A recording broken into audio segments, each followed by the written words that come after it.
السلام عليكم ورحمة الله وبركاته.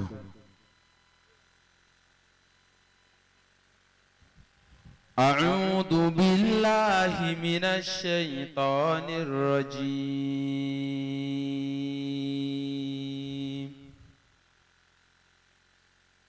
بسم الله الرحمن الرحيم.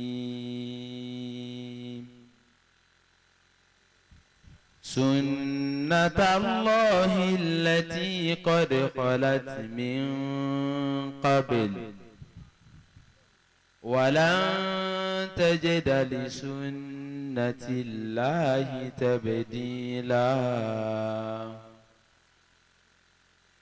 وهو الذي كف أيديهم عنكم وأيديهم عنهم ببطن مكة من بعد أن أظفركم عليهم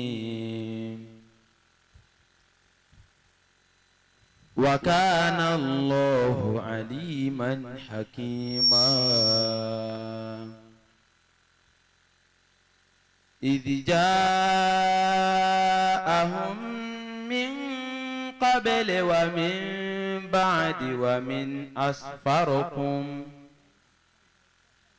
ومن أصفركم ثم لا يعودون إلا قليلا. بسم الله الرحمن الرحيم. لقد صدق الله رسوله رؤيا بالحق لتدخلن المسجد الحرام إن شاء الله آمنين محلقين رؤوسكم ومقصرين لا تخافوا فعلم ما لم تعلموا فجعل من دون ذلك فتحا قريبا. هو الذي أرسل رسوله بالهدى ودين الحق ليظهره على الدين كله وكفى بالله شهيدا. محمد رسول الله محمد رسول الله محمد رسول الله والذين معه أشداء على الكفار رحماء بينهم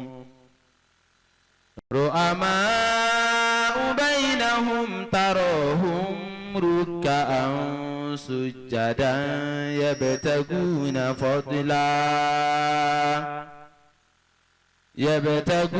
فضلا من الله ورضوانا. سيماهم في وجوههم من أثر السجود ذلك مثلهم في التوراة ومثلهم في الإنجيل كزرع أخرج شطأه فآزره فاستغلظ فاستوى على سوقه يعجب الزراع ليغيظ بهم الكفار. وعد الله الذين آمنوا وعملوا الصالحات منهم مغفرة وأجرا عظيما. صدق الله مولانا العظيم. àṣìṣọ́ gbọ́dọ̀ ń tóbi dáadáa الله أكبر كبيرا. كوي جاك بولون توبي. الله أكبر كبيرا. الله باتمي توبي جبالا. الله أكبر كبيرا. بامي بولومي كبيرة. أدوى تاجو ما سنوني. بامي بولومي كبيرة. وفي كوري أنو يساتكم. بامي بولومي كبيرة. بامي بولومي كبيرة. بامي بولومي كبيرة. وفي كوري أنو يساتكم. بامي بولومي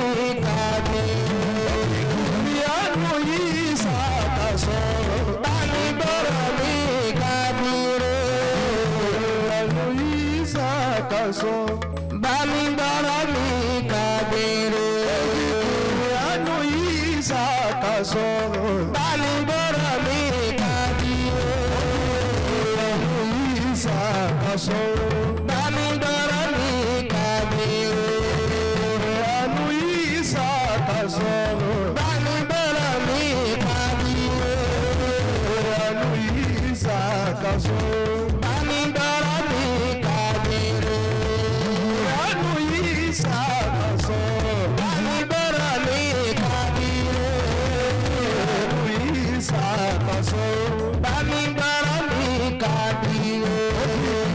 Anu isa kaso. Bami barami kabiri, Anu isa kaso. bami barami kabiri, Esa kaso.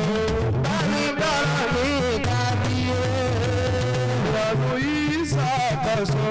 bami barami Ọlọ́run wọlé abálùkùránù ti tó. Ọlọ́run wọlé abálùkùránù ti tó.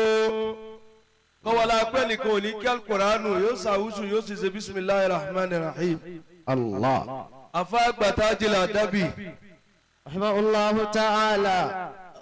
Afa ni sirran wa jaharan bíbísímìláì rahmani.